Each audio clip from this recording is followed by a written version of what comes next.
قول النبي إلى رأسا على عقل.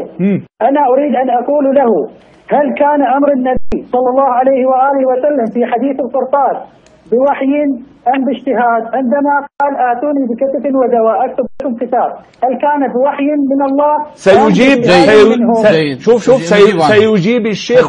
تفضل يا شيخ بالإجابة على سؤاله. السؤال: هل لما قال النبي صلى الله عليه وسلم ائتوني بدوات وكتف أكتب لكم كتابا، جيد، هل هذا بوحي من الله ولا لا؟ أولا نود أن نذكرك بما يلي. لما أمر النبي صلى الله عليه وسلم عليا أن يمحو رسول الله، فقال علي: والله لا أمحوه. هل كان أمر النبي بوحي من الله أم لا؟ شو بتجاوب الآن؟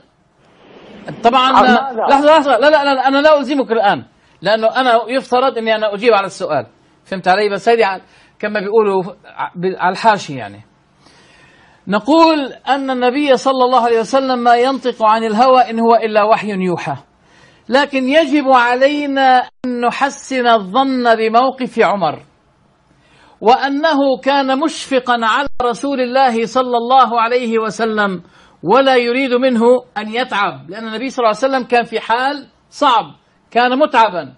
فعمر رضي الله عنه لما رأى ذلك قال: إن رسول الله قد اشتد عليه. وبعدين الكلام واضح، ليش نكذب عمر؟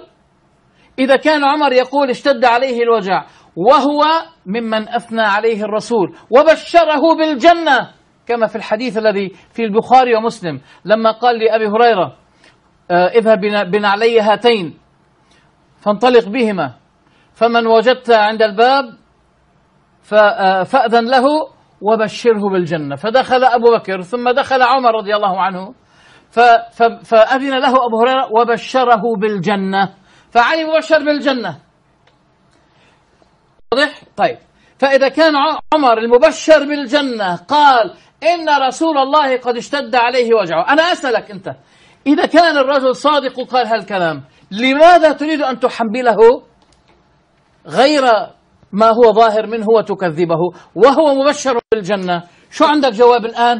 يلزمك أن تحسن الظن بعمر. فإن قلت هو ليس من أهل الجنة، فنقول لك: هل زوج علي ابنته من واحد من أهل النار؟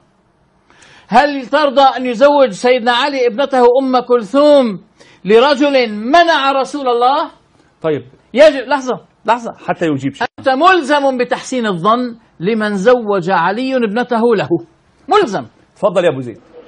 أولا أن الرسول قد أتى قول عمر وأنه قد رأى حالة النبي متعدة، هذا كلام غير منطقي، لأن رسول الله طرده من البيت، قال بقوله: قوموا عني. كذبت. ليس في رواية أنه طرده من البيت، بل طرد الذين اختلفوا وقالوا قدموا له كتابا، هن اللي طردهم. طيب، تفضل. خلي يتصل مرة ثانية.